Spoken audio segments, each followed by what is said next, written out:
Bonjour tout le monde. Merci pour votre participation aujourd'hui au webinaire en collaboration avec Nudist et l'Université de la Manouba. Je suis très contente de faire partie dans la journée d'accueil des jeunes chercheurs de l'Université de la Manouba. Sans plus tarder, je commence la session. Je vous invite tous à mettre et placer vos questions sur dans la boîte questions et réponses dans Zoom.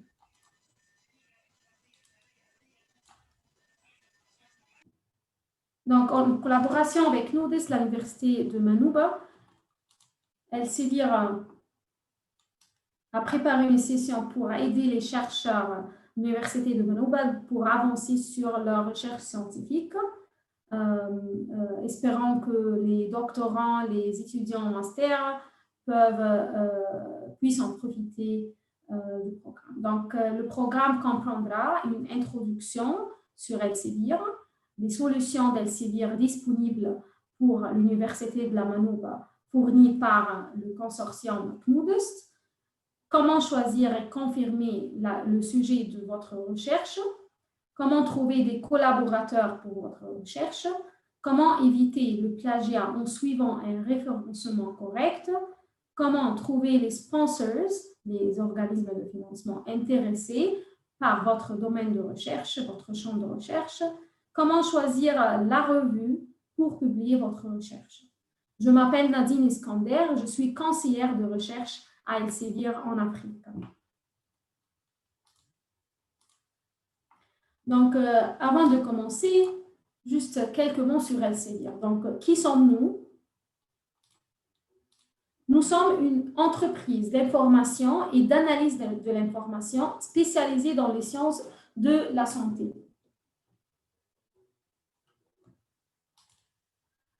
Pourquoi on fait ça? Pourquoi on analyse l'information? Pourquoi on est spécialisé dans les sciences de la santé? Et la santé pour aider les chercheurs, les auteurs à relever les défis au profit de l'humanité. Donc, ce que nous faites aujourd'hui est pour aider à relever les défis, à trouver les solutions, à trouver des réponses pour des questions au profit de l'humanité. Donc, on a une combinaison unique du contenu et de la technologie qui est soutenue par l'efficacité opérationnelle pour transformer l'information en connaissance. Ce que nous faisons en fait, c'est de supporter les institutions, les universités, les professionnels, les chercheurs à faire progresser la science, faire progresser leurs recherches dans la science, les soins de santé et améliorer les performances de leur travail. Nos partenaires prestigieux sont nombreux, parmi lesquels Louis Pasteur, Alexander Fleming, Albert Einstein, Louis de Broglie, Neil Bohr, Madame Curie et des autres. Un petit aperçu sur Elsevier et les produits d'Elsevier. Donc, Elsevier est une société d'information et d'analyse basée aux Pays-Bas, la Hollande, et qui est spécialisée dans le contenu scientifique, technique et médical. Elsevier fait partie du groupe Relax et ses produits comprennent des revues telles que The Lancet, Cell, Joule, la collection qui se trouve dans des autres titres qui se trouvent dans Sciences Directes et la base des données en ligne Scopus et Scival.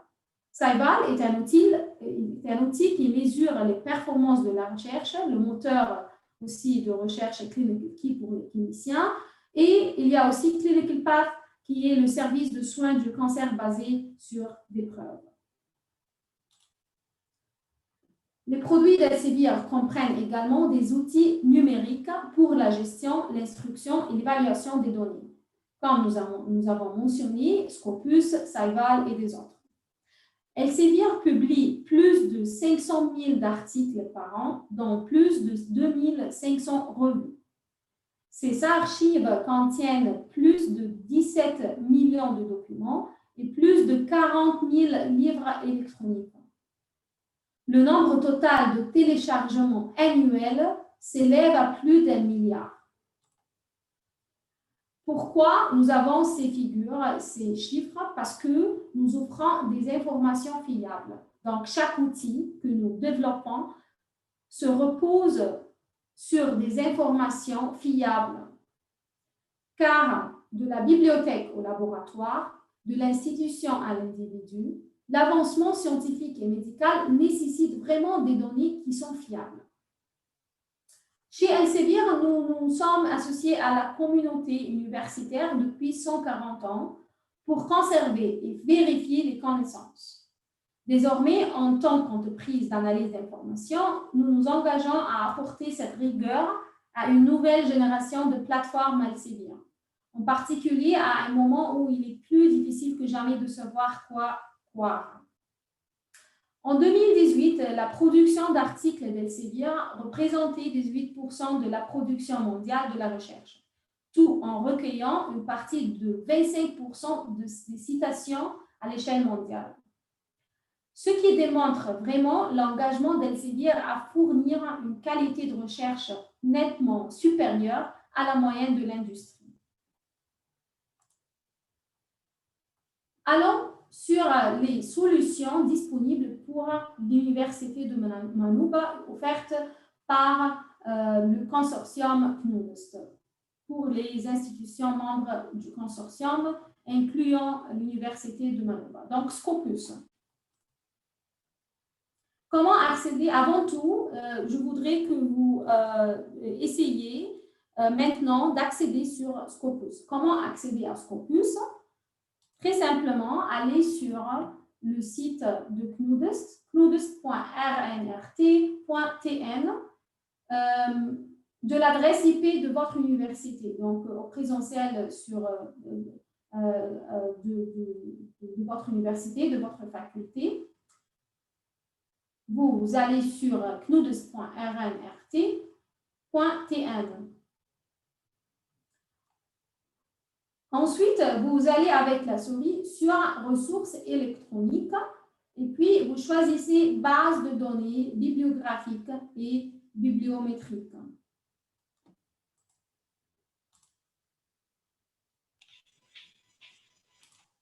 Voilà, avec laser pointer. Ici, vous allez sur le site de cnudest.rnrt.tn et puis sur la partie ressources électroniques, avec la souris, vous choisissez base de données bibliographiques et bibliométriques. Et puis, vous aurez une nouvelle page ouverte dans laquelle il y aura la liste des bases de données. Vous choisissez Elsevier Scopus et vous allez directement sur Scopus. Pourquoi accéder à partir du CNUDEST? Pour que vous puissiez avoir accès à Scopus de l'abonnement et pas Scopus qui est ouvert au public, parce que Scopus qui est ouvert au public n'aura pas le contenu de l'abonnement de votre institution membre du CNUDEST. Pour plus d'informations sur comment avoir un compte sur CNUDEST pour pouvoir accéder aux ressources électroniques, s'il vous plaît, consultez votre bibliothécaire à l'université ou à la faculté, consultez votre institution, votre université ou le CNUDEST directement.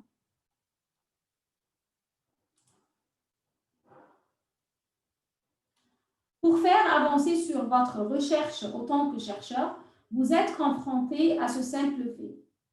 Premièrement, découvrir la littérature, naviguer la littérature, lire la littérature qui est correspondante, qui est pertinente et commencer à collecter les références, à construire une liste de littérature et de sources de références pertinentes à votre sujet de recherche.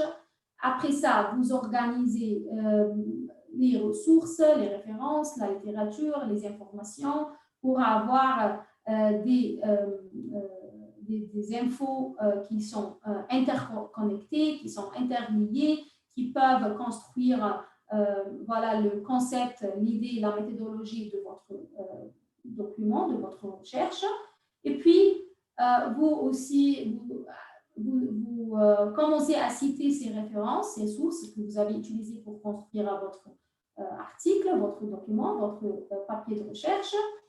Puis, vous commencez à évaluer les options pour soumettre, pour publier, pour voilà, faire partir de la publication d'une revue, et vous recevez des citations sur votre document et vous recommencez ce cycle. Mais avant la découverte de la littérature, vous essayez de postuler à des bourses, des subventions pour voilà, avoir des bourses pour mener vos recherches novatrices. Et après ça, vous commencez à voilà, tourner dans le cycle de la recherche.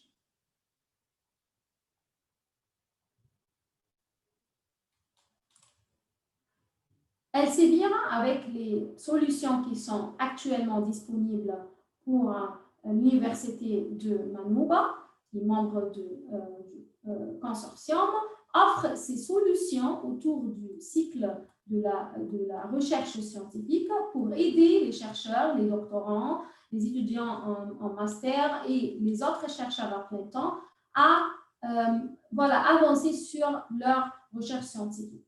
Donc, premièrement, pour découvrir les littératures les plus pertinentes, les plus correspondantes à votre sujet de recherche, votre champ de recherche, vous commencez par Scopus et on va avoir voilà, une démonstration sur comment l'utiliser pour découvrir la littérature, pour naviguer la littérature la plus pertinente pour votre sujet. Vous avez aussi Sciences Directes, en particulier, vous avez accès à la collection de Lancet, la revue de Lancet, et prochainement, peut-être, vous aurez accès à des autres contenus, mais actuellement, vous avez accès seulement à The Lancet. Donc, après ça, vous organisez les ressources et citez les références et les sources que vous avez organisées à partir de Mendeley. Donc, Mendeley, c'est un logiciel gestionnaire de références qui vous permet d'organiser vos sources, vos références, vos citations et aussi à connecter avec des autres auteurs et collaborer avec des autres auteurs. Donc, ce n'est pas seulement un gestionnaire de références, mais aussi un réseau social. On va aussi avoir quelques démonstrations au-dessus. Aussi, il y a le SSRN, qui est une communauté de préimpression en ligne à accès libre, qui fournit des services précieux aux principales écoles universitaires et institutions gouvernementales. Donc, le SSRN est un point de départ essentiel pour les doctorants, les professeurs, le corps professoral des établissements pour publier des recherches de débutants avant leur publication dans les revues universitaires ou bien les revues des éditeurs. Donc, pourquoi publier? Très simplement parce que sans publication, votre recherche n'a jamais eu lieu. Donc, comme on dit en anglais, publish or perish, publier ou périr.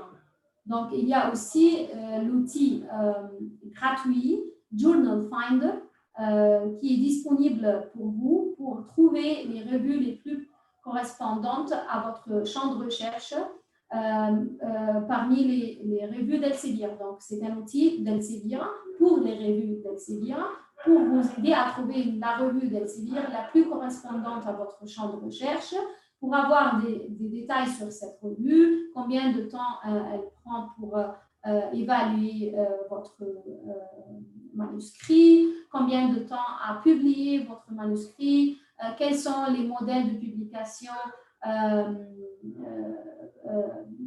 utilisés par cette revue, Gold Open Access ou bien le modèle traditionnel de souscription, et etc., etc. Donc, après ça, vous cherchez à être cité, donc vous travaillez sur votre profil d'auteur sur Scopus,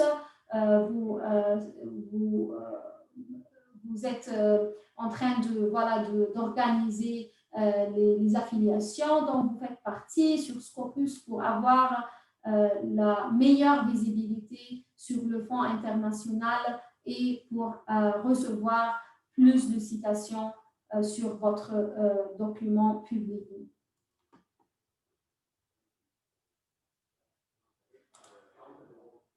La rédaction scientifique. Donc, quel processus vous devez adopter pour rédiger un article?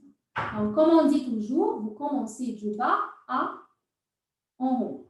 Donc, vous commencez par les figures, les graphiques, les tables, les données que vous avez cherchées, la littérature que vous avez trouvée, que vous allez utiliser pour construire le corps de votre article. Et puis, vous commencez à rédiger la méthodologie, les résultats et la discussion de ces données, de ces informations, de ces figures, de ces graphiques. Et puis, vous commencez à rédiger la conclusion et puis l'introduction. Donc, l'introduction vient toujours après la conclusion parce que ça va vous aider à construire l'introduction qui va aider les autres lecteurs à trouver ou bien à connaître l'objectif, le but de votre recherche. Donc, l'introduction vient toujours après avoir rédigé la conclusion. Et la dernière chose, ou la dernière partie que vous devez rédiger est le titre et le résumé. Titre et résumé, donc the title and the abstract de votre document, de votre recherche scientifique. Donc, les figures, les graphiques, les tables, et puis la méthodologie, les résultats, la discussion, la conclusion, l'introduction, et puis le titre et résumé. On commence avec Scopus. Donc, qu'est-ce que c'est que Scopus? Scopus, c'est la plus grande base de données, de citations et d'indexation de littérature scientifique évaluée par les pairs. Sur Scopus, vous pouvez trouver plus de 5000 éditeurs et qui ont publié plus de 71 millions de documents et qui sont affiliés à plus de 70 000 de profils d'affiliation et de plus de 12 millions de profils d'auteurs. Donc, pourquoi toutes ces bases de données? Pourquoi toutes ces données sur Scopus? Pour analyser la littérature, les tendances mondiales, pour trouver des informations sur qui cherche quoi, qui a commencé ou qui a finalisé des collaborations avec qui, sur quel sujet, dans quel pays, découvrir ce qui existe déjà dans le monde, aider les chercheurs à gérer leur visibilité. Donc, sur Scopus, vous réclamez votre profil d'auteur avec vos publications, vos affiliations, pour avoir une meilleure visibilité sur la toile internationale et pour augmenter vos chances d'être cité. Ce qui aussi a un impact sur les métriques de performance de l'auteur, comme par exemple ce qu'on appelle l'indice H-index. Vous pouvez aussi, à travers Scopus, identifier et analyser les revues à lire. Et vous pouvez aussi identifier les revues dans lesquelles vous pouvez publier. Les revues qui correspondent à votre champ de recherche et qui sont intéressées par votre champ de recherche, votre sujet de recherche, Et aussi, vous pouvez, à travers Scopus, identifier les organismes de financement qui sont liés, connectés à votre champ de recherche, qui sont intéressés et qui continuent à être intéressés. On va voir comment identifier cela. Et pourra aussi trouver les moyens de connexion, de comment contacter ces revues, ces organismes de financement, comment contacter ces chercheurs pour collaborer avec eux, et etc., etc. Donc, Scopus a des outils intelligents qui permettent de suivre, analyser et visualiser l'impact de la recherche et les tendances du monde scientifique. OK. Donc, on vient de dire que c'est une base de données d'indexation et de citation. Donc, qu'est-ce qu'on veut dire par indexation? Donc, sur Scopus, il y a plus de 25 000 de revues indexées. Donc, qui décide l'indexation d'une revue dans Scopus? Lorsqu'une revue a postulé à poser son application pour être indexée sur Scopus, cette application passe dans un processus d'évaluation très rigoureux qui est géré par un comité indépendant d'Elsevier, qui ne fait pas partie d'Elsevier, un comité indépendant d'experts pour la sélection des revues et l'indexation de ces revues sur Scopus. Donc, au monde, il y a plus de 100 000 revues scolaires ou bien universitaires, parmi lesquelles la moitié seulement est évaluée par les pairs, ou bien la moitié de ces 100 000 revues sont évaluées par les pairs. Et la moitié de ces revues évaluées par les pairs sont indexées sur Scopus. Ce qui démontre vraiment que l'indexation dans Scopus est un processus rigoureux, strict, qui possède des critères stricts et transparents pour l'évaluation et l'acceptation d'une revue à être indexée, pour être indexée dans Scopus. Ce comité indépendant, on l'appelle CSAB, Content Selection and Advisory Board. Donc, ce processus d'indexation, d'évaluation, on l'appelle conservation.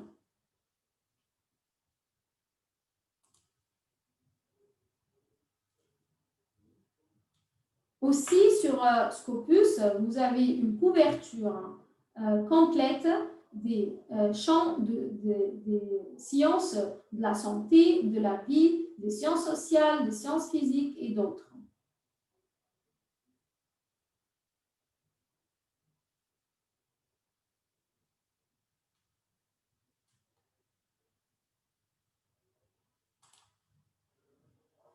Le contenu dans Scopus est un contenu international et multidisciplinaire. Donc, sur Scopus, comme nous avons dit, il y a plus de 5000 éditeurs, parmi lesquels Elsevier. Elsevier a un taux de 11% de toutes les revues indexées ou bien tous les titres actifs dans Scopus, tandis que 7% pour Springer Nature, 5% pour Taylor & Francis et 4% pour Wiley-Blackwell, 2% pour Sage. Scopus inclut le contenu de 105 pays avec 40 langues. Il est mis à jour quotidiennement. Il contient des revues, des actes de conférences, des livres et des séries de livres.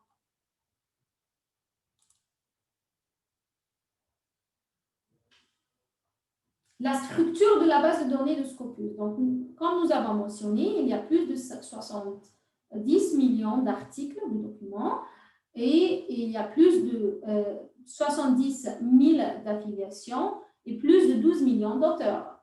Les données qui entrent dans Scopus suivent le modèle selon lequel les articles sont écrits par des auteurs affiliés à des institutions.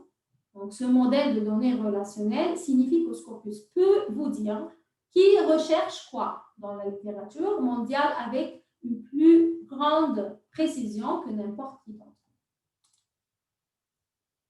Si vous allez sur le site de Scopus, vous allez trouver cette page comme ça avec la barre oblique ou barre de recherche, je m'excuse, sur laquelle vous mettez les mots-clés que vous voudriez rechercher. Mais avant tout, n'oubliez pas de créer un compte sur Scopus pour recevoir les alertes, les mises à jour sur l'historique de vos recherches sur votre boîte inbox.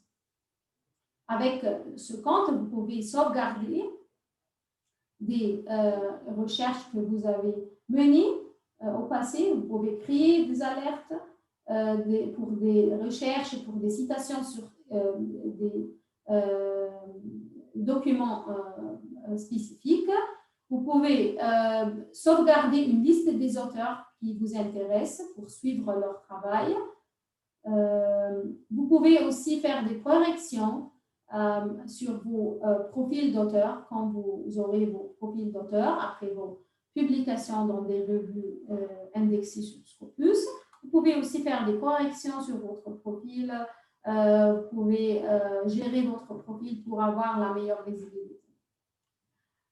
Vous pouvez utiliser toujours le même compte pour Scopus que celui que vous utilisez sur ScienceDirect, Mendeley, Research Academy, toutes les solutions d'Elsevier.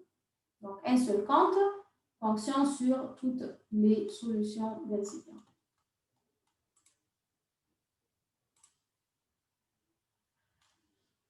C'est aussi important à mentionner que Scopus est insensible à la majuscule, insensible au caractère accentué, insensible à la lemmatisation, ce qui signifie voilà, les singulières, les formes singulières et plurielles, les adjectifs et les mots de la même famille, ce que je veux dire, et les équivalents, donc voilà les termes et symboles équivalents, comme par exemple behavior and behavior, c'est-à-dire on écrit behavior avec O, R aux États-Unis, tandis que en Bretagne, on écrit avec O-U-R à la fin. Donc, Scopus est insensible aux équivalents, c'est-à-dire que Scopus va vous retrouver tous les documents, que ce soit pour cet équivalent ou l'autre. Vous pouvez utiliser les opérateurs booléens sur Scopus, AND, OR, and NOT, pour affiner votre recherche. AND, c'est-à-dire que, par exemple, si vous utilisez deux mots-clés et au milieu, vous mettiez AND, A-N-D en majuscule, c'est que vous voulez que Scopus vous retrouve tous les documents qui contiennent le mot A et le mot B ensemble dans le même document.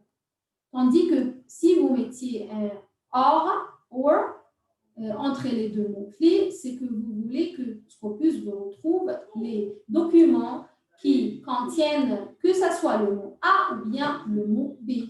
Donc, c'est comme si on dit ou bien. And not, c'est-à-dire sauf, c'est-à-dire que vous voulez que Scopus vous retrouve le mot A, les articles qui contiennent le mot A, mais qui ne contiennent pas le mot B. Aussi, les opérateurs de proximité et qu'on l'appelle opérateur within, opérateur précède. Donc, opérateur within, c'est écrit W/N. Opérateur précède, c'est écrit PRE, majuscule, /N. Et N, vous remplacez le N avec un chiffre. Donc, 1, 2, 3, 4, 5, quand vous voulez.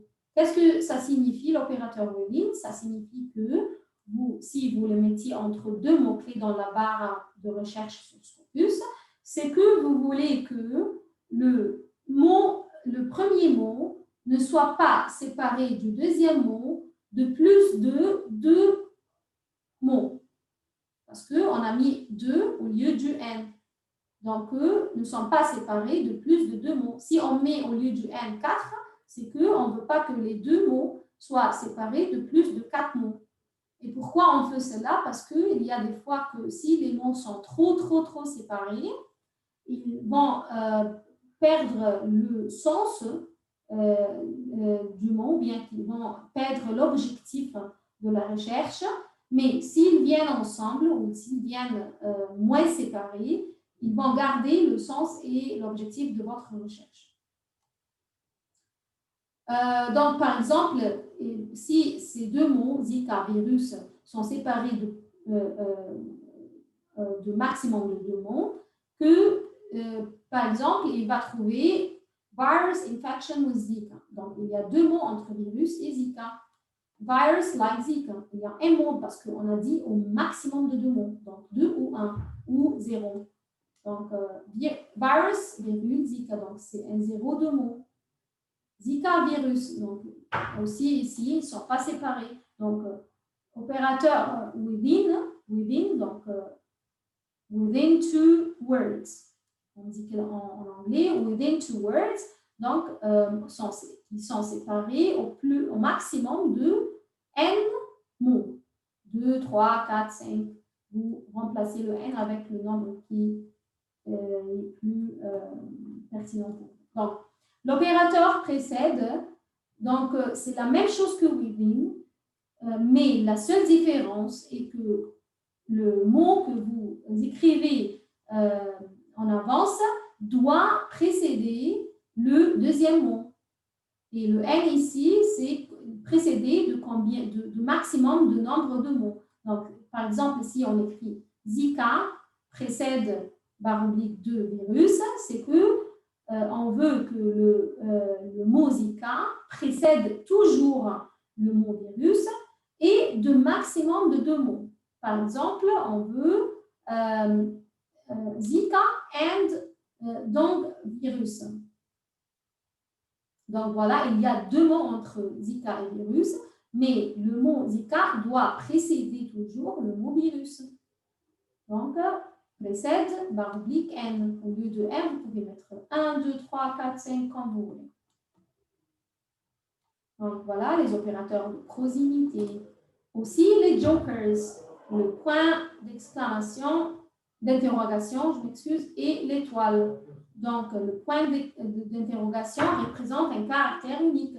Vous pouvez le mettre, ces jokers, c'est comme vous jouez aux cartes. Avec le joker, ça remplace les cartes. Ici aussi, le point d'interrogation et l'étoile remplacent des caractères. Donc, la différence entre le point d'interrogation et l'étoile, c'est que le point d'interrogation remplace seulement un caractère, tandis que l'étoile remplace plusieurs caractères. Par exemple, si vous avez un mot que vous n'êtes pas sûr comment on l'écrit, ou bien si il y a un caractère si vous écrivez un E ou bien un A, ça donne le même sens. Et que vous voulez avoir les deux mots recherchés pour avoir le maximum de documents qui sont liés à ce mot-clé. Donc, vous mettiez un point d'interrogation au lieu de ce caractère, au lieu de le caractère que vous voulez remplacer. Donc, pour donner ça, c'est une ville qui est écrite de deux moyens. Donc, c'est pourquoi on a mis un point d'interrogation au lieu d'un caractère que si remplacé par deux caractères différents, donne le même sens ou bien le même nom de la ville. On donne un exemple plus simple, par exemple, touffe, c'est-à-dire dent. En français, touffe, c'est écrit T-O-O-T-H. Donc, si on met T, point d'interrogation, O, T, point d'interrogation, TH, donc on remplace les deux O avec deux points d'interrogation, vous allez avoir tous les mots recherchés qui peuvent avoir des autres caractères au lieu de le point d'interrogation, comme par exemple teeth. Donc, tooth et teeth. Donc, le pluriel ici n'est pas un pluriel dit régulier. Pas un S à la fin, pas, voilà, pas un pluriel régulier. Donc, ce pluriel ici peut vous donner des résultats de recherche différents. C'est pourquoi, par exemple, si vous cherchez un mot qui a un pluriel qui est irrégulier, donc vous pouvez mettre au lieu des caractères qui changent des points d'interrogation. Comme ça, vous aurez les résultats de tout et de TIF. L'exemple pour l'étoile. C'est très intéressant d'utiliser cette étoile et c'est voilà, le joker le plus utilisé en fait. Par exemple, si on cherche tout ce qui est relatif computer, au mot computer, donc on met compute et une étoile, et l'étoile ici va remplacer tous les caractères qui peuvent venir après le T et donner les mots de la même famille de ce mot. Donc, cette étoile ici va remplacer le R, computer, computers, computerize, computerization. Donc, tout ce qui va venir après le T qui va donner les mots de la même famille de ce mot. Et comme ça, vous pouvez justement mettre l'étoile pour qu'elle remplace les autres caractères sans avoir besoin d'écrire tous les mots de la même famille. Comment vous commencez à construire votre requête sur la barre de recherche? Donc, vous commencez premièrement à trouver la question de votre recherche. Pourquoi vous faites votre recherche? Qu'est-ce que vous recherchez? Et la réponse à votre question, c'est les mots-clés que vous allez utiliser pour commencer votre recherche. Donc, après ça, vous trouvez aussi les synonymes. Donc, quels sont les synonymes de ces mots-clés pour aussi les inclure dans la barre de recherche pour avoir les résultats les plus compréhensibles pour votre recherche. Vous pouvez aussi, sur la barre de recherche, commencer à utiliser les opérateurs, booléens, de proximité. Vous pouvez aussi utiliser les jokers. Donc, c'est comme ça que vous commencez votre requête sur la barre de recherche sur Scopus. Un exemple ici.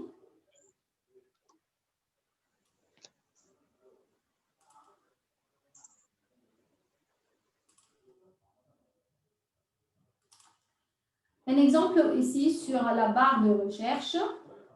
Parenthèse, guillemets. Ah, on n'a pas mentionné les guillemets. Donc, les guillemets, c'est très important aussi. Si vous mettiez, s'il y a deux mots qui doivent venir ensemble sans séparation, vous pouvez utiliser, bien sûr, l'opérateur de proximité within et vous mettiez au place de n 0 pour avoir 0 de mots. Mais vous pouvez aussi mettre ces mots entre guillemets. Donc, par exemple, le mot week-end. Week-end, si on le met entre guillemets, ça va donner le sens des jours de vacances, congés, à la fin de la semaine. Mais si on ne met pas les mots-clés, on ne met pas les guillemets, ça va nous retrouver tout ce qui est lié au week et au end. Donc, des sens différents à ce que vous cherchez pour votre recherche. Donc, ça va vous rechercher les documents qui contiennent le mot week ou bien le mot end. Mais si vous mettiez les deux mots entre guillemets, ça va vous retrouver tous les articles, tous les documents qui contiennent les deux mots ensemble, sans séparation, en combinaison. OK. Donc, ici, il y a le oleic acid entre guillemets, or olive oil entre guillemets, or olive milk entre guillemets, et parenthèse, et puis l'opérateur de proximité within barre oblique 3 mots, et le mot waste avec l'étoile à la fin. Donc, si vous pouvez sur le chat m'indiquer ce que veut dire, premièrement, l'opérateur booléen OR, qui se trouve 2 fois dans cette requête. Vous pouvez utiliser le chat pour m'indiquer la signification de l'utilisation de cet opérateur booléen OR.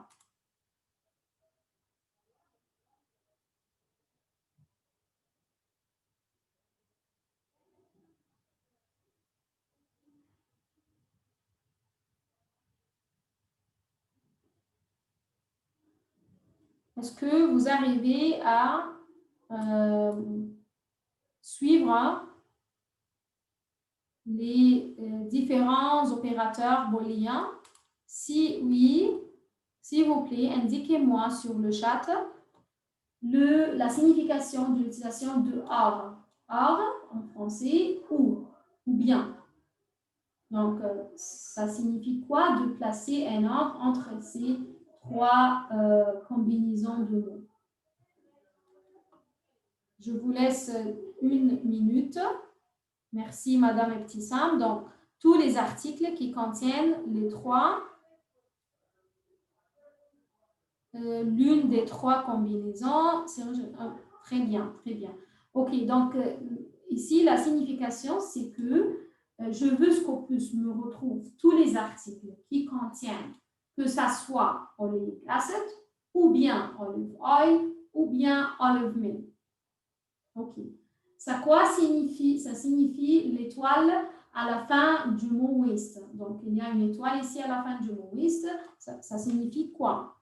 Indiquez-moi, s'il vous plaît, sur le chat, ce que signifie l'étoile à la fin du mot waste.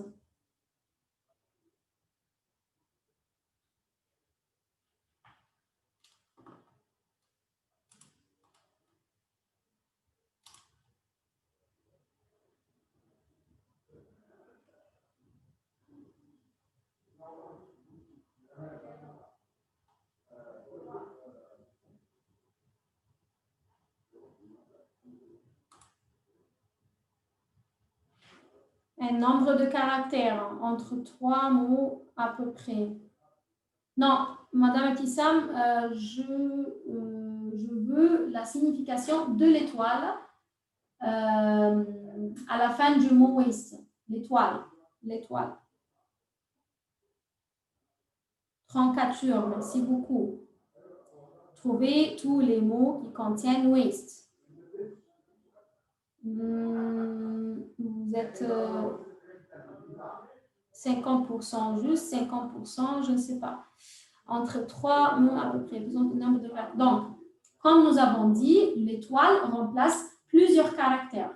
Okay? Donc, ici, mettre l'étoile à la fin du mot waste, ça veut dire que je veux que le Scopus me retrouve les mots de la même famille du mot waste, que ça soit wasted, donc ici l'étoile va remplacer le D, ou bien waster va remplacer le caractère R, ou bien je vais dire n'importe quoi seulement pour vous donner l'exemple, westification, westernation, tous les mots qui sont reliés au mot waste, donc les mots de la même famille du mot waste. Donc ici, l'étoile va remplacer tous les caractères qui peuvent venir après le E et qui vont donner les mots de la même famille du waste. OK? La dernière partie est le W/3, within 3. Within 3. Donc, qu'est-ce que signifie le W/3?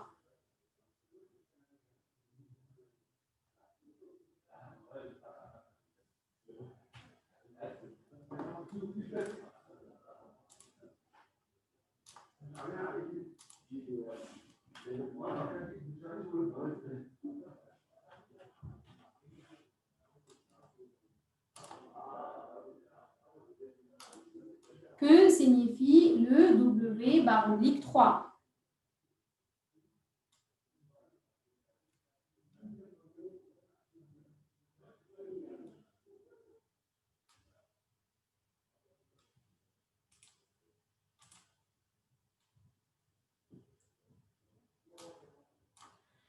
Madame Lamia dit que les mots recherchés ne doivent pas être séparés de plus de 3 mots. Quels mots? Ok, c'est très bien, Madame Lamia, mais quels mots? Quels mots ne doivent pas être séparés de plus de 3 mots?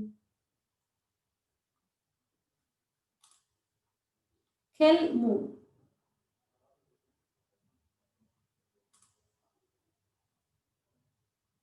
Donc, la première réponse, oui, c'est-à-dire que les mots ne sont pas séparés de plus de 3 mots. Mais quels mots?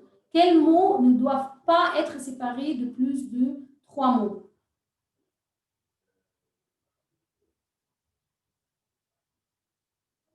Très bien, Madame Lamia. Donc, les mots entre parenthèses, et c'est pourquoi qu'on a mis une parenthèse. Pourquoi il y a une parenthèse ici? Parce que c'est la première partie de la requête et la deuxième partie est waste. Et je veux que cette première partie, que ce soit olive acid, olive oil, olive meal, ne soit séparée que d'un maximum de 3 mots du mot waste ou des mots de la même famille de waste. Très, très bien. Donc, c'est pourquoi on a mis une parenthèse ici pour avoir la première partie et la deuxième partie waste, que la séparation entre eux ne soit que d'un maximum de 3 mots. Très bien. Donc, c'est un exercice rapide voilà, pour appliquer les connaissances. Si vous avancez sur votre recherche sur Scopus, c'est-à-dire, voilà, vous avez construit votre requête sur la barre de recherche, vous avez utilisé les opérateurs, vous avez utilisé les jokers, les guillemets, etc.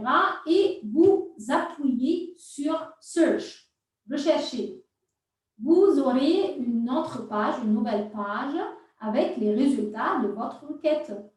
Donc, par exemple, ici, voilà une page de résultats avec 22 000, plus de 22 000 de documents. Donc, sur cette page, vous aurez une liste des documents, des 22 000 de documents qui sont relatifs ou bien qui correspondent à votre requête que vous avez mise sur la barre de recherche. Et aussi, si vous prenez cette page pour plus d'affination, donc vous avez eu 22 000, ce n'est pas logique, ce n'est pas évident de lire 22 000 de documents pour construire vos données, vos tables, vos graphiques, vos résultats. Donc, ce n'est pas évident. Qu'est-ce qu'on fait? On va affiner de plus la recherche. Donc, sur la partie gauche de la page des résultats, vous aurez aussi des filtres pour affiner en plus les résultats de votre recherche. On va aller sur le pratique de comment utiliser ces filtres plus tard. OK, moi maintenant j'ai une liste de résultats affinés que voilà, je voudrais voilà, les parcourir, les lire, les garder, les sauvegarder comme liste de résultats pertinents pour ma recherche. Mais il me reste toujours la question, comment m'assurer que le sujet de recherche que je viens de travailler au-dessus, que j'ai choisi, est un sujet original. Donc, par exemple, je veux m'assurer que la production d'articles augmente au cours des dernières années. Donc, ce n'est pas un sujet obsolète, ce n'est pas un sujet qui a perdu l'intérêt de la communauté scientifique et qui n'est plus publié aujourd'hui. Est-ce que les documents que je trouvais sont cités? Est-ce qu'ils ont de la valeur? Est-ce qu'ils ont attiré des intérêts des autres chercheurs? Les informations, est-ce qu'elles sont pertinentes? Elles sont importantes pour avancer sur ce sujet de recherche? Aussi, vous voulez savoir si, par exemple, vous pouvez trouver des organismes financeurs pour vous offrir des bourses pour avancer sur votre recherche, en particulier pour les recherches qui consomment des ressources que peut-être vous aurez besoin de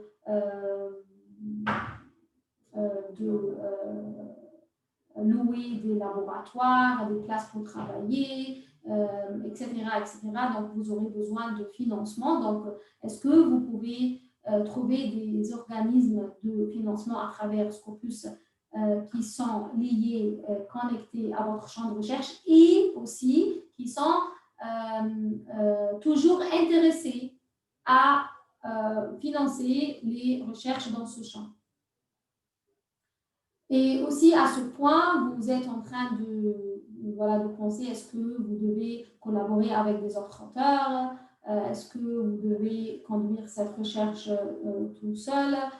Comment trouver des collaborateurs? Comment connecter avec eux? Comment les trouver pour les contacter? Donc, ces questions-là peuvent avoir des réponses à travers Scopus. Et on va voir plus tard. Donc, je vais passer tous ces diapos parce qu'on va les faire en direct, une démonstration en direct. Ici, c'est une partie importante sur les détails du document. Si, par exemple, sur la liste des résultats des documents que vous avez trouvés par rapport à votre requête dans la barre oblique et vous avez fait affiner et tout, et puis vous décidez qu'un article est intéressant et vous cliquez au-dessus. Donc, vous allez, quand vous cliquez au-dessus, vous allez passer sur une autre page, une nouvelle page, pour avoir plus de détails sur ce document. Par exemple,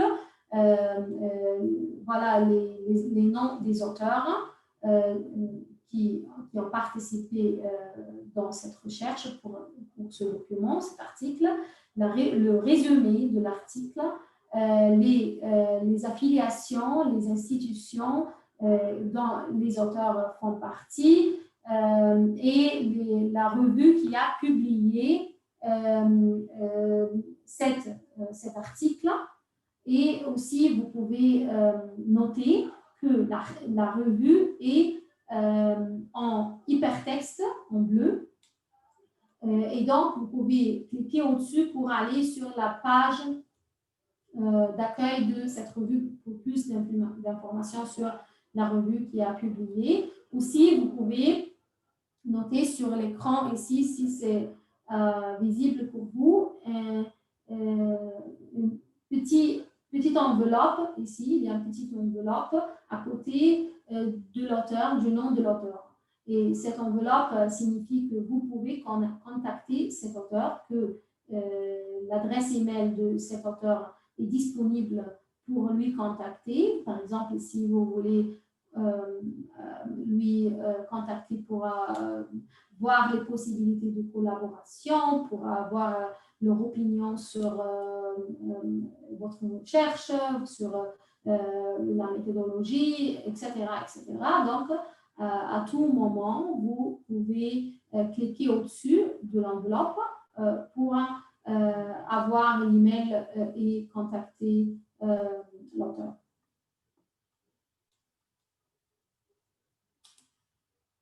Sur la même page aussi des détails des documents, vous aurez à droite la liste des documents qui ont cité cet article. Donc, les autres articles qui ont cité cet article, et ils sont aussi en hypertexte pour que vous puissiez les cliquer au-dessus et les visiter sur une autre page.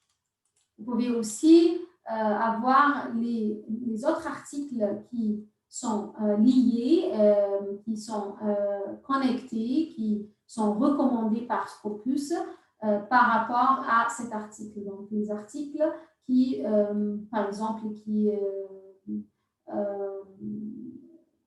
décrit la même méthodologie, ou bien qui ont le même objectif de recherche, ou bien qui ont les mêmes mots-clés. Donc, les articles liés à cet article que vous avez sur votre page. Vous pouvez aussi, à la fin de la page, avoir les références de cet article. Donc, les articles utilisés comme source pour construire et pour voilà, avoir cet article rédigé. Donc, l'article, voilà, Ergonomic Application of Olive Mill Wastewater, a utilisé des références pour construire, pour rédiger cet article. Donc, les références, vous pouvez les trouver à la fin de la page. Aussi, vous pouvez trouver des liaisons pour des autres solutions d'Elsevier, comme par exemple Reaxys. Actuellement, ce n'est pas disponible pour vous, donc on va juste passer au funding details. Vous pouvez aussi, sur la page du document sur Scopus, vous pouvez trouver l'organisme financeur, donc le sponsor qui a financé les auteurs de cet article pour produire cet article, pour produire cette recherche. Et donc, il y a aussi Sea Opportunities après le nom de l'organisme. Ici, l'organisme, c'est European Commission. Au-dessous du nom du sponsor, vous pouvez trouver Sea Opportunities en hypertexte que vous pouvez cliquer au-dessus pour aller sur la page de cet organisme financeur, la page d'accueil, la page officielle, pour avoir plus d'informations sur les bourses offertes pour cet organisme, pour savoir plus sur les critères pour postuler pour une bourse, etc., etc.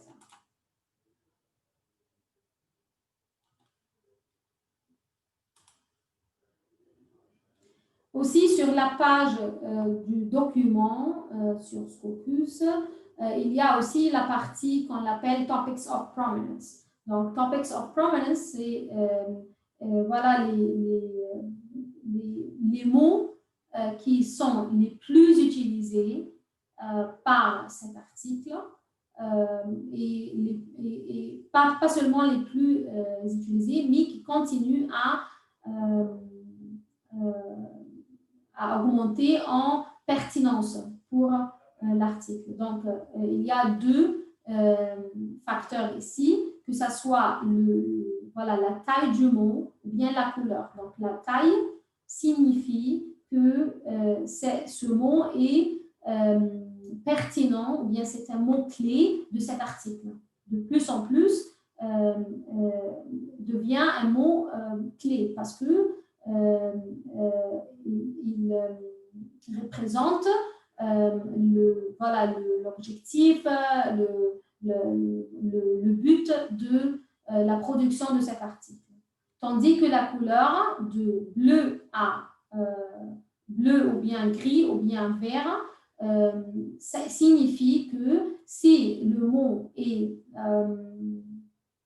par exemple, en bleu, signifie que ce mot diminue de temps en temps à être utilisé comme mot-clé pour ces champs de recherche sur ce sujet de recherche qui est lié à ce document. Tandis que la couleur verte signifie que ce mot continue à augmenter de pertinence et d'utilisation pour ce champ de recherche, ce sujet de recherche qui est lié à ce document publié.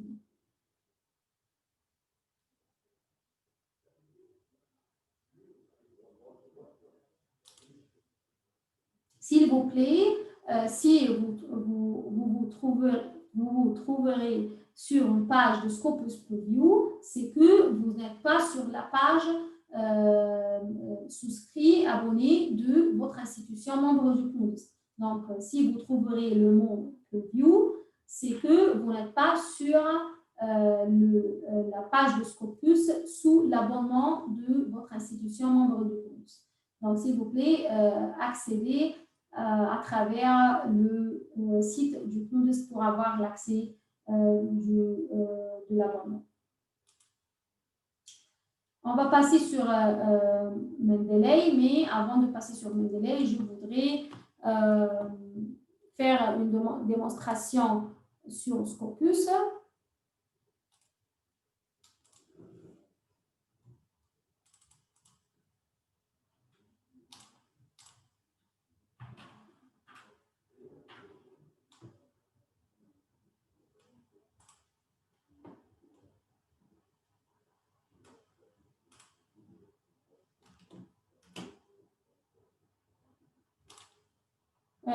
Est-ce que vous arrivez à voir maintenant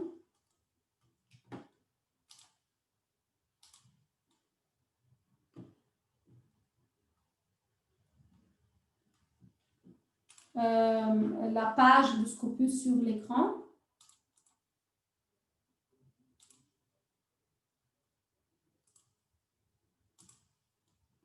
Très bien, merci. OK, donc voilà, sur la page d'accueil de Scopus, à gauche, il y a Scopus, donc il n'y a pas le mot preview. Donc voilà, nous sommes sur la page Scopus de l'abonnement et non pas la page de Scopus ouverte pour le public. OK? Donc voilà la barre de recherche. Vous pouvez rechercher par nom du document, le titre des documents, les noms des auteurs, les noms des affiliations, et vous pouvez avoir une recherche avancée aussi si vous avez plus d'informations, donc plus de skills, comment utiliser, voilà, par exemple, les query string, par exemple, comme ici, il y a des exemples ici, voilà, comme par exemple and author name, entre parenthèses, vous mettez le nom, mais pour les chercheurs qui viennent de commencer leur carrière de recherche, je recommande la recherche simple.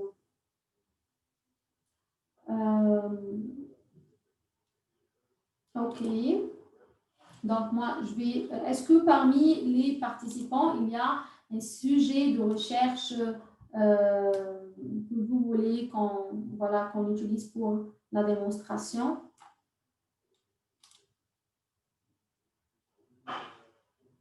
Vous pouvez m'indiquer sur le chat. E-learning, OK. Donc, est-ce que, par exemple, Madame Ibtissam, est-ce que vous avez des autres mots-clés qu'on peut utiliser pour construire une requête avec des opérateurs booléens, des opérateurs de proximité, des jokers, des guillemets, des parenthèses? Voilà, comme ça, on peut faire le pratique sur les informations présentées. Logistique portuaire et commerce international. Très bien. Artificial intelligence, machine learning, big data, deep learning, machine learning, intelligence, artificial, OK.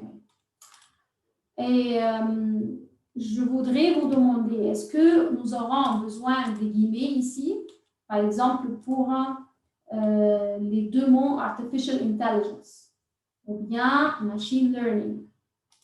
Est-ce qu'on peut avoir des résultats spécifiques aux deux mots sans des opérateurs ou bien sans des guillemets?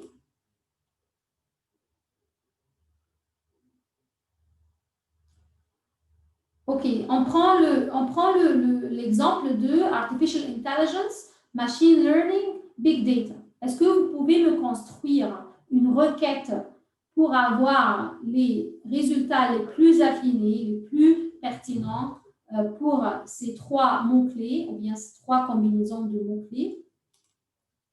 Indiquez-moi sur le chat, s'il vous plaît, si on applique les opérateurs et voilà, les moyens d'affinage pour la recherche pour Artificial Intelligence, Machine Learning, Big Data.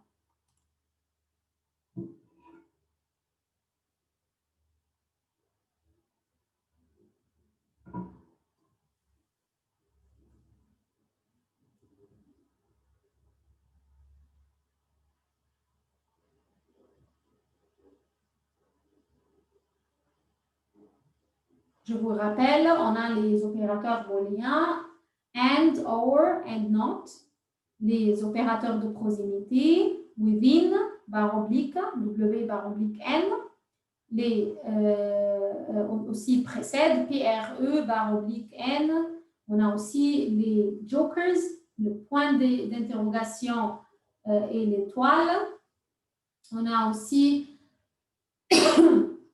les guillemets pour les combinaisons de mots. On a aussi les parenthèses pour faire des parties sur la requête. Madame Asma, merci, mais s'il vous plaît, revisez le choix des parenthèses. Est-ce que vous choisissez ici les parenthèses pour avoir des parties, des combinaisons de mots, ou bien pour que le mot big, par exemple, et le mot data soient toujours combinés ensemble sans séparation? Est-ce que le choix des parenthèses est juste ici, ou bien on doit mettre quelque chose d'autre? OK, pour qu'ils soient toujours combinés ensemble, on doit utiliser les guillemets et non pas les parenthèses. Les parenthèses, la signification des parenthèses est d'avoir des parties de requête. Donc, cela, c'est la première partie. Cela, c'est la deuxième partie, troisième partie. Mais pour les combinaisons des mots, on utilise les guillemets. Donc, ici, on met guillemets, artificial intelligence. Et puis, l'opérateur booléen OR en majuscule. Puis, une autre combinaison de 2 mots, big data. Et puis, l'opérateur booléen en majuscule. Et puis, la troisième, c'était quoi? Machine learning. Machine learning. OK? OK? Donc, et on appuie sur Search, rechercher. On va aller sur la page des résultats.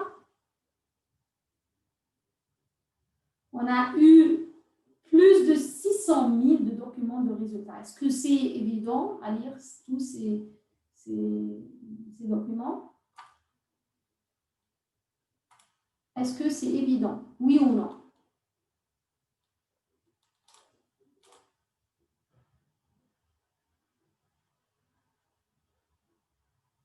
Non, bien sûr. Donc, qu'est-ce qu'on fait? Je vais voilà, faire le zoom out. Ou bien je laisse comme ça. Qu'est-ce qu'on fait maintenant pour avoir plus d'affinage ou bien pour affiner en plus les résultats de la recherche? Comme nous avons mentionné lors de la présentation, on a aussi les filtres à gauche de la page. OK, moi je veux dire que Artificial Intelligence, Big Data, Machine Learning, ce sont des thématiques très récentes, qui sont des thématiques qui ont beaucoup de mises à jour chaque jour, qui se développent très rapidement. Donc, par exemple, moi, si c'était mon sujet de recherche, Par exemple, moi, je choisis les publications les plus récentes, donc les publications des cinq années précédentes. Aussi, je voudrais que ça devra ça être lié à tout ce qui est computer science. Je peux voir tous les champs de recherche, comme ça je choisis les plus pertinents.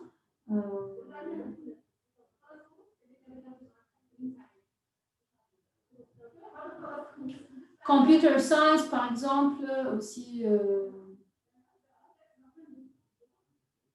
Qu'est-ce que vous dites? Est-ce que je la laisse seulement pour les computer science ou bien je la laisse pour tous les champs? Comme ça, on a tous les résultats, mais je choisis seulement les 5 dernières années et j'appuie sur Limit To, limiter à.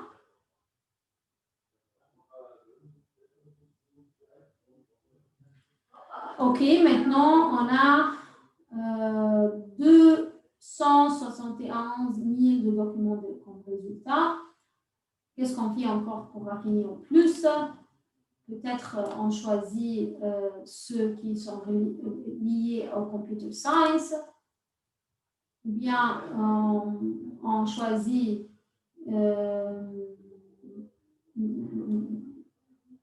des autres mots-clés pour affiner en plus ma recherche.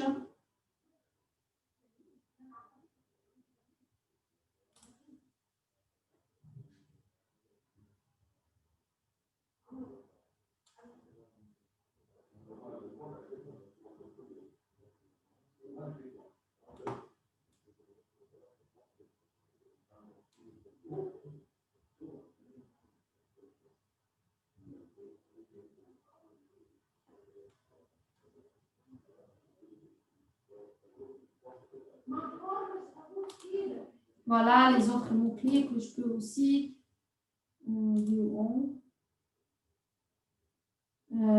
utiliser pour plus d'affinage, pour affiner en plus les résultats. Donc, ce sont les mots-clés recommandés par Scopus qui sont pertinents, qui sont liés à ce champ de recherche.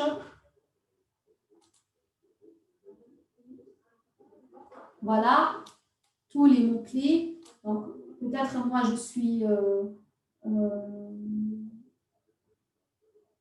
intéressée par Artificial Intelligence, Machine Learning, Deep Learning, Data Mining. Je veux tout ce qui est algorithme, tout ce qui est Machine Learning Models and Methods. Et je limite à ces mots-clés qui m'intéressent le plus, qui sont plus pertinents à mon sujet de recherche.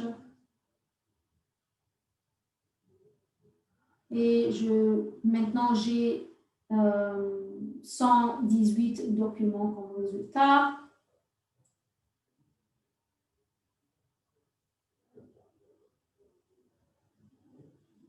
Et si vous avez si vous savez, par exemple, les auteurs les plus actifs dans ce champ de recherche, vous pouvez aussi choisir par nom de recherche, d'auteur. Vous pouvez aussi choisir le type de document. Est-ce que vous voulez seulement tout ce qui est article ou bien vous voulez aussi les chapitres de livres. Moi, je vous recommande toujours de commencer par ces deux parce que les autres sont des types de documents plus résumés. Donc, moins de détails, moins de discussions, moins de détails sur les informations, les littératures discutées. Donc, voilà, je choisis les articles et les chapitres de livres.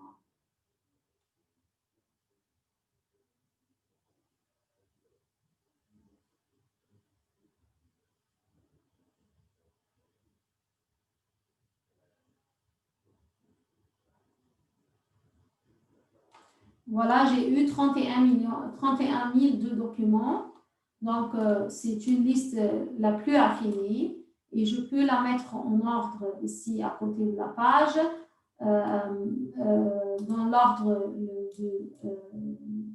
de la publication, donc les plus récentes premièrement, ou bien les moins récentes, les plus citées, les moins citées, la pertinence, c'est-à-dire la pertinence par rapport aux mots-clés, par les noms des auteurs de l'alphabet, de A à Z ou bien de Z à A, le nom de la revue, de A à Z ou bien de Z à A. Mais pour nous, le plus évident, c'est de la date, le plus récent, premièrement. Donc voilà, on a le plus récent de 2021 parce que ce sont des publications qui sont en tour, qui ont pris leur tour d'être publiées dans les issues prochaines de cette revue. Donc voilà, en ordre de les plus récents. Vous pouvez aussi, c'est aussi évident de choisir les plus cités, parce que les plus cités durant les dernières 5 années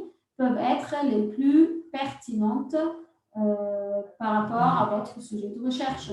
Donc voilà, les plus cités, et vous pouvez voilà, avoir une liste des premiers 5, 10, 15 documents qui vous intéressent. Comme ça, vous pouvez voilà, exporter les documents sélectés et vous pouvez ici choisir ce que vous voulez avoir sur votre document. Donc, vous voulez avoir une liste de ces documents avec les auteurs ou bien aussi les identifiants des auteurs. Les titres des documents, c'est sûr, l'année de publication, les autres détails aussi, mais bien sûr, les plus importants, c'est le titre, l'auteur et voilà, les citations et pour avoir une idée sur cette les top 10, bien les top 15 quand vous voulez, documents que vous allez exporter. Vous pouvez avoir en forme de liste pour Mendeley, donc vous pouvez l'ajouter sur Mendeley directement. Vous pouvez avoir comme Excel, un fichier Excel et des autres aussi formes qui sont présentes ici. OK. Donc, ça, c'est pour trouver les documents et les plus pertinents, les plus voilà, évidents pour votre sujet de recherche. Si, par exemple, le premier document vous intéresse, vous pouvez aller sur la page du document pour avoir plus de détails au-dessus, comme par exemple la revue qui a publié, donc la source, les auteurs, et aussi, comme je vous ai mentionné, il y a une petite enveloppe à côté du nom de l'auteur pour pouvoir le contacter. Donc, si vous cliquez au-dessus, vous allez avoir l'email de l'auteur qui va apparaître sur votre écran, par exemple dans une application de mail, que ce soit Outlook, Gmail ou des autres. Vous pouvez aussi avoir le résumé de cet article, les topic prominence, donc comme nous avons dit, les mots-clés pertinents, liés, connectés à ce sujet de recherche, ce champ de recherche. Les mots-clés utilisés par l'auteur eux-mêmes, par les auteurs eux-mêmes. Donc voilà, ce sont les mots-clés qui ont été utilisés par les auteurs eux-mêmes pour identifier les parties clés de leur article. Ici, les mots-clés indexés, ce sont les mots-clés utilisés par Scopus pour retrouver ce document. Donc, ce document va apparaître pour les usagers, les utilisateurs de Scopus, s'ils utilisent un de ces mots-clés. Aussi, comme je vous ai montré, il y a aussi les détails sur le sponsor. Si, par exemple, cet article a été financé par un organisme de financement, Donc, vous aurez les détails du sponsor. Ici, voilà, 7th Framework Program et l'acronyme et le nombre de identifiants de cet organisme. Si vous prenez le nom et vous le cherchez sur Google, vous aurez voilà, la page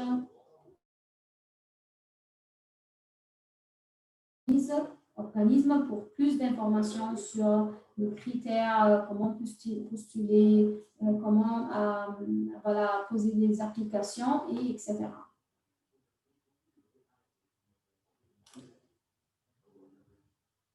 Aussi, sur la page du document sur Scopus, vous pouvez avoir voilà, la liste des références, que vous pouvez les exporter aussi.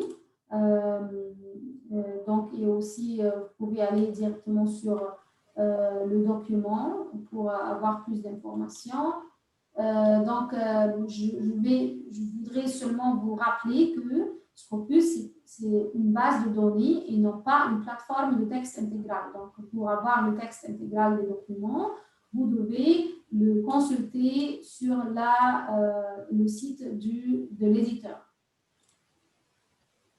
Donc, Scopus, ça vous aide seulement à trouver la littérature pertinente, les détails de bibliographie, c'est-à-dire le nombre les détails sur les auteurs, le nombre de citations, les références, etc. Donc voilà, sur la page de l'éditeur, vous pouvez demander le PDF, mais je vous recommande d'accéder à partir du site de Knudest pour avoir accès sur le contenu d'abonnement.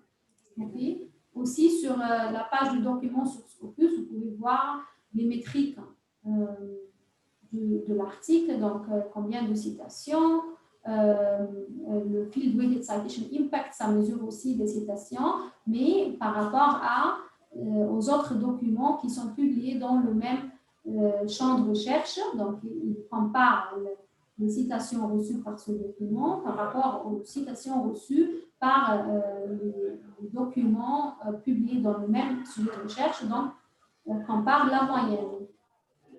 Parce que ce n'est pas évident de comparer, par exemple, les citations reçues par un article dans le champ de recherche de la médecine avec un autre document qui est publié dans le champ, qui appartient au champ de recherche, par exemple, de computer science, parce que, par exemple, ou bien des autres champs qui ont des mises à jour très, très rapides et qui n'ont pas la chance d'être cités, comme par exemple la médecine.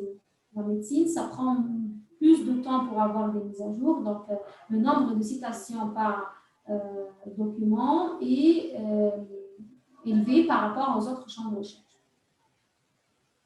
Sur c'est pas encore ouvert, donc on continue ici. Donc voilà, ici la liste des documents qui ont cité cet article. Donc vous pouvez trouver ici, voilà, les 1128 documents qui ont cité cet article LSTM et Search Space Odyssey. Aussi, vous pouvez avoir des recherches liées à cette recherche pour avoir plus d'informations sur les documents qui sont liés à cette recherche appuyée par rapport à ces mots-clés que vous avez choisis. OK, donc ça, c'est pour les détails sur chaque document. Aussi, sur la page des résultats, vous pouvez lire, revoir le résumé de l'article sans aller sur la page des détails du document. Voilà, donc à tout moment, les mots-clés que vous avez utilisés vont apparaître voilà, en jaune, souligné en jaune. Quoi encore, on a mentionné que Scopus vous aide aussi à analyser la littérature trouvée et analyser les résultats, trouver des collaborateurs, trouver des organismes de financement qui sont encore intéressés, et etc., etc. Donc, comment aussi utiliser Scopus pour s'assurer que votre sujet est un sujet original, est un sujet qui n'est pas obsolète, qui attire beaucoup d'intérêt de la communauté scientifique. Vous appuyez sur Analyze Search Results.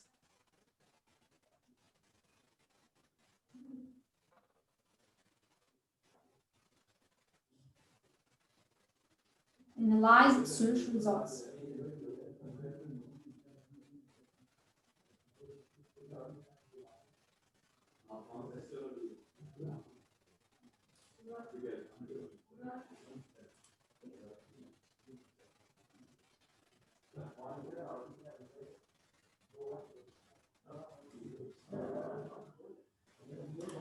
Voilà, sur la page de l'analyse des résultats, comme vous pouvez voir sur l'écran.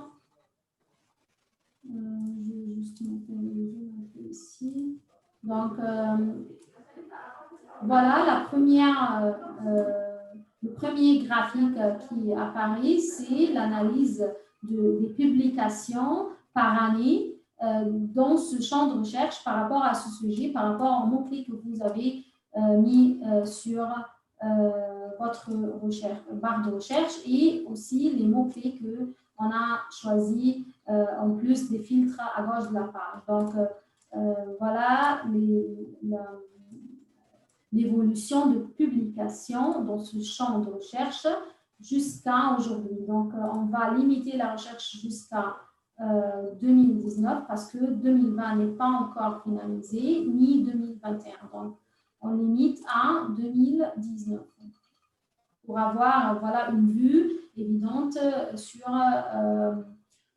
l'évolution de publication des documents dans ce champ de recherche par rapport au sujet de recherche que j'ai recherché avec les mots-clés.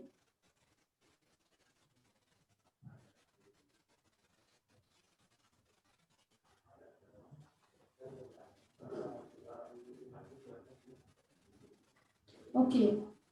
Donc, et moi aussi, je choisis donc, nous avons déjà limité la recherche dans les 5 dernières années, depuis 2017. Mais si je veux depuis 2000, c'est aussi possible de le changer sur la page des résultats, Back to Results, et ajouter les autres années pour avoir une analyse plus compréhensible des autres années.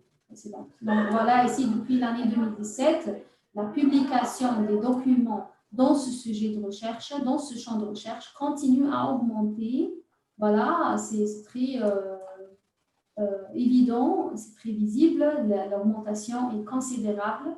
Donc, de 6 000 de documents à à peu près 10 000 de documents dans l'année 2019. Donc, une augmentation de presque 55 ou 60% de publications. Donc, cela veut dire que ce champ de recherche, ce sujet de recherche n'est pas obsolète, mais il continue à augmenter. Donc, l'évolution de publication de ce sujet continue à augmenter. Aussi, si je cherche par auteur, donc j'analyse par auteur, Documents by Author, je reçois un graphique qui montre les top 10 ou 12 auteurs qui sont les plus actifs dans ce sujet de recherche, qui publient le plus dans ce champ de recherche. Et à côté ici, voilà les noms que je peux appuyer au-dessus pour aller sur le profil de l'auteur et plus d'informations sur les publications par cet auteur. OK, donc à tout moment aussi, vous pouvez ajouter au graphique des autres auteurs, mais automatiquement, Scopus met les top 10 à top 12 dans le graphique pour avoir une idée sur les auteurs les plus actifs. Et comme ça, vous pouvez voilà, aussi avoir une idée sur les auteurs les plus actifs, qui publient le plus, et pour aussi affiner de plus les résultats de votre recherche pour commencer à lire les littératures les plus pertinentes. Par exemple, ici, vous pouvez commencer par voilà, les documents publiés par cet auteur pour voilà, naviguer la littérature, pour collecter les informations qui vous aideront à construire votre article. On peut aussi analyser par pays, donc les pays qui publient le plus dans ce domaine, qui sont plus actifs dans ce champ de recherche. Vous pouvez analyser par type de document. Donc ici, voilà, c'est visible que les articles sont les types de documents les plus utilisés pour publier dans ce champ de recherche. Par affiliation ici, c'est-à-dire qui sont les institutions qui sont les plus actives, qui publient le plus dans ce champ de recherche, c'est-à-dire les auteurs qui appartiennent qui font partie de ces institutions. Donc, les Chinese Academy, voilà ici, par exemple, of Sciences, c'est l'institution les plus active dont les auteurs qui appartiennent à cette institution sont les plus actifs, qui publient le plus dans ce domaine de recherche. Vous pouvez aussi aller directement sur le profil de l'affiliation sur Scopus pour plus d'informations sur cette affiliation. Vous pouvez aussi analyser par funding sponsors, c'est-à-dire les organismes de financement. Voilà, pour avoir une idée sur combien les organismes de financement qui sont les plus intéressés à financer ce champ de recherche, ce sujet de recherche. Et aussi, vous pouvez avoir une idée sur combien de documents ils ont financé par ce graphique. Vous pouvez aller aussi sur la page qui contient les publications par chaque organisme de financement. Ici, sur cette page, par exemple, voilà les documents. Ici, si on appuie sur un de ces documents, et voilà, on aura les détails du funding sponsor. Donc, il y a ici plusieurs funding sponsors.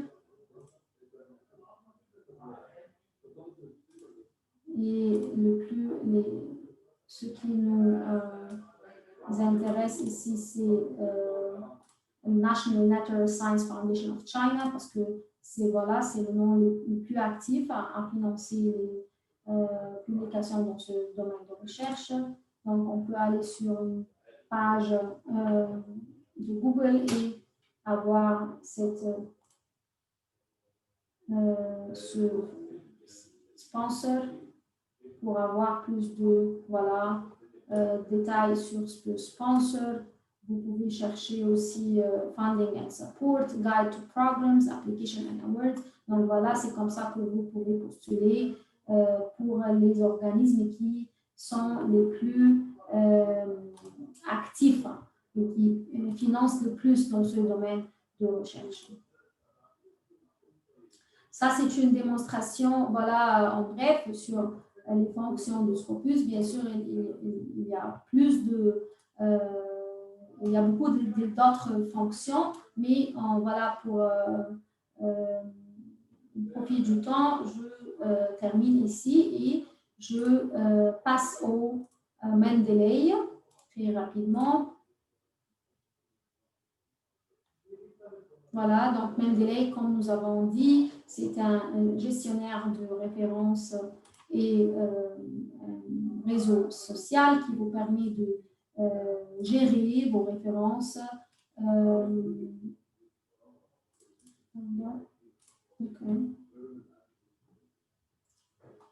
Qui vous permet de, voilà, organiser votre réseau de recherche, collaborer avec d'autres en ligne et découvrir les dernières recherches communes. Donc, premièrement, c'est un logiciel académique gratuit.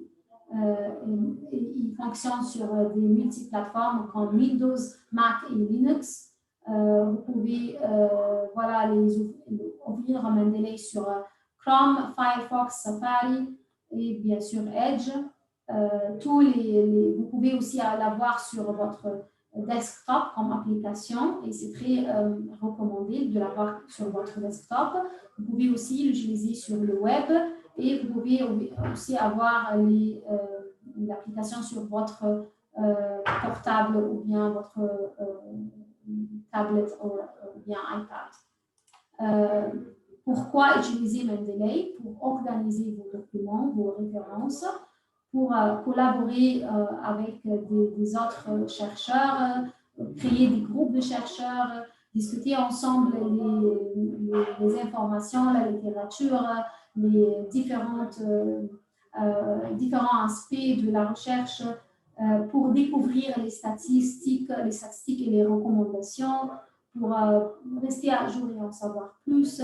Vous pouvez aussi stocker les données, les documents sur Mendeley pour les consulter plus tard. Vous pouvez gérer aussi votre carrière, vous pouvez créer un profil sur Mendeley, vous pouvez associer vos travaux achevés, voilà votre historique de carrière, tout ce qui est pertinent pour votre profil.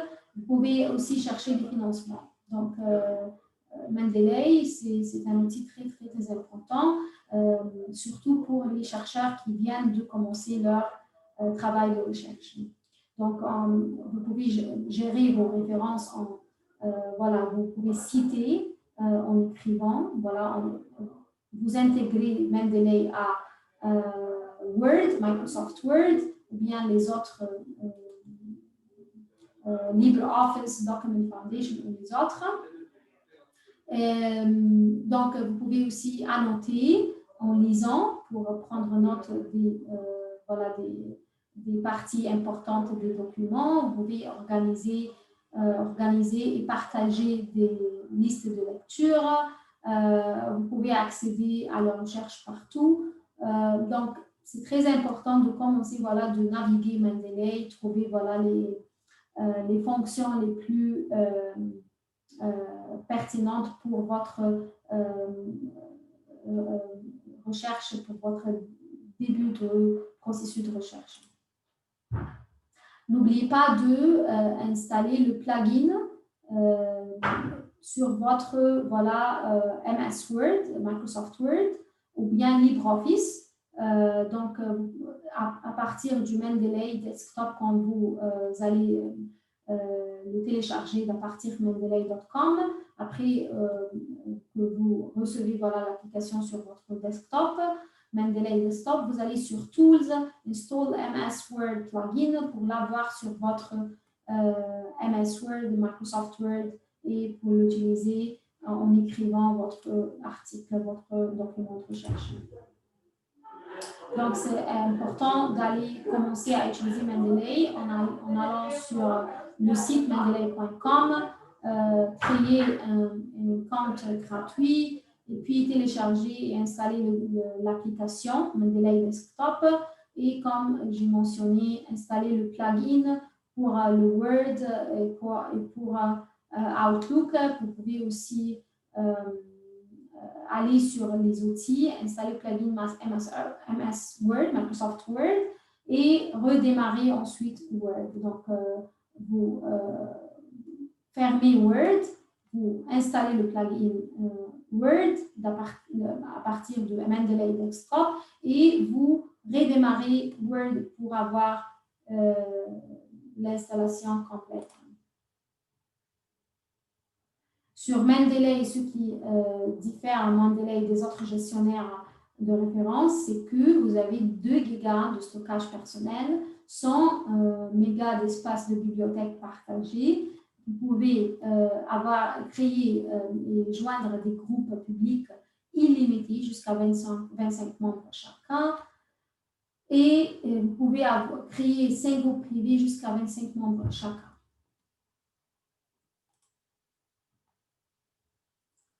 Voilà comment Mendeley Desktop va vous apparaître sur votre ordinateur. Donc voilà, ici c'est la liste des références que vous allez ajouter. À droite, c'est les détails sur chaque document, sur chaque référence.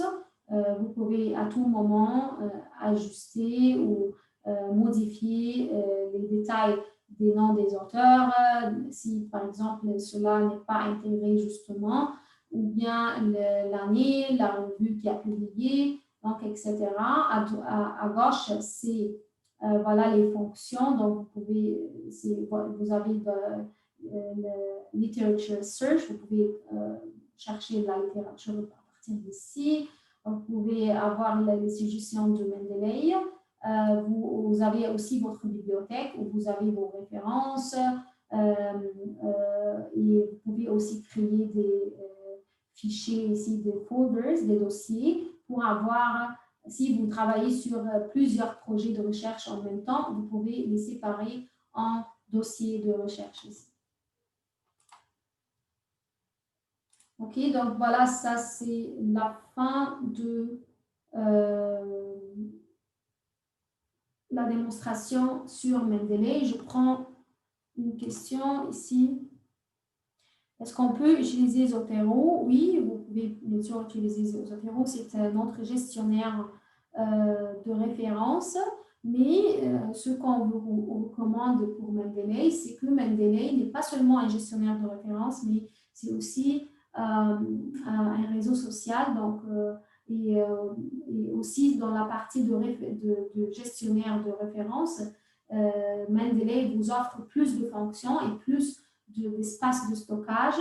Donc, que ça sera un peu difficile après ça si vous commencez avec des autres gestionnaires de référence et vous allez changer, mettre tous les références, les organiser de nouveau sur Mendeley. Donc, essayez d'explorer Mendeley dès que maintenant et voilà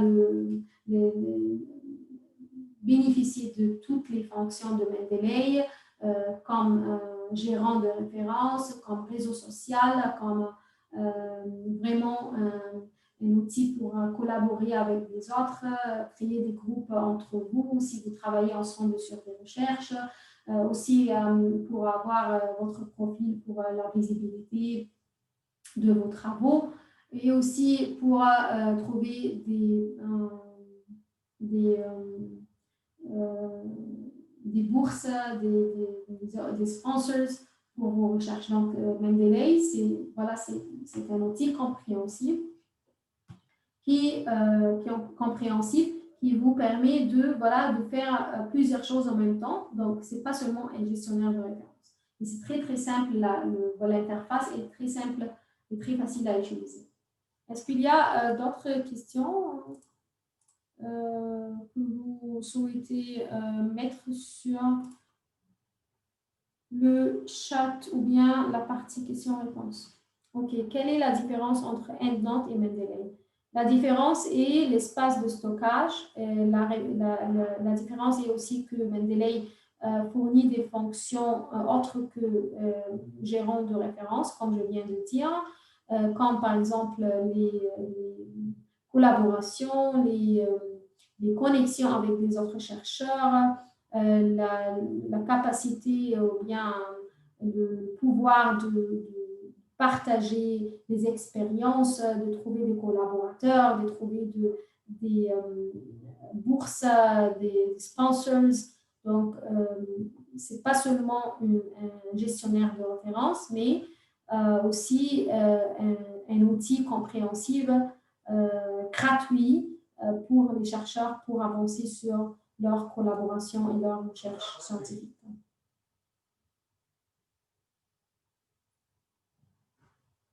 Pas de souci, Madame Lamia. L'enregistrement sera disponible avec le CNUD et l'Université de Manouba.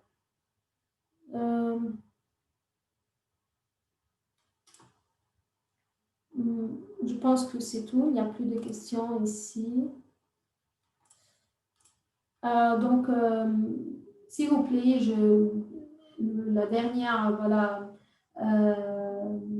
chose est de vous inviter à nous rejoindre sur notre page Facebook Elsevier Africa, notre groupe aussi Elsevier Community et notre chaîne sur YouTube Elsevier Africa pour plus de webinaires, d'enregistrements sur les fonctions de Scopus de Mendeley. Il y a aussi un webinaire qui a été conclu il y a 2 semaines qui vous prend de step by step, comme on dit, sur comment utiliser Mendeley, comment télécharger l'application, comment naviguer les fonctions de Mendeley. Vous pouvez trouver tous les enregistrements sur notre chaîne Elsevier Africa sur YouTube. Vous pouvez aussi trouver toutes les annonces des prochaines formations, des prochains webinaires sur notre page Elsevier Africa sur Facebook. C'est une page officielle pour Elsevier Africa sur Facebook, tandis que le groupe Elsevier Community, il a l'objectif d'avoir une interaction entre Elsevier et les chercheurs. Donc, à travers notre groupe Elsevier Community, vous pouvez poser vos questions, vous pouvez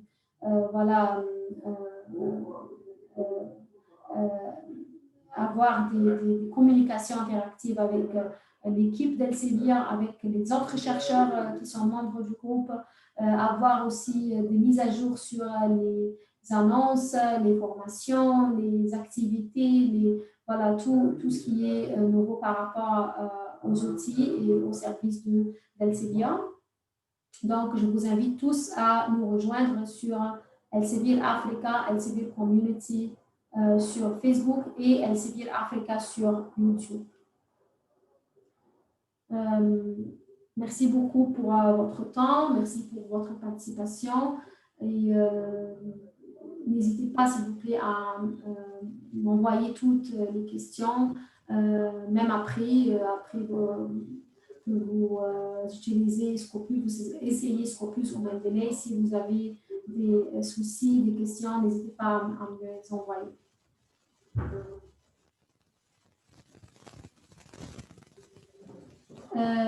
Madame Rim, est-ce que... Oui. Oui, très bien. Est-ce que je partage les détails du certificat ou vous voulez les partager je veux dire, à partir de la faculté de l'université? Comme vous voulez, vous allez les signer ou c'est un certificat avec numérique? Numérique, oui, c'est déjà aussi signé par la directrice de communication à Elsevier. Ah, d'accord.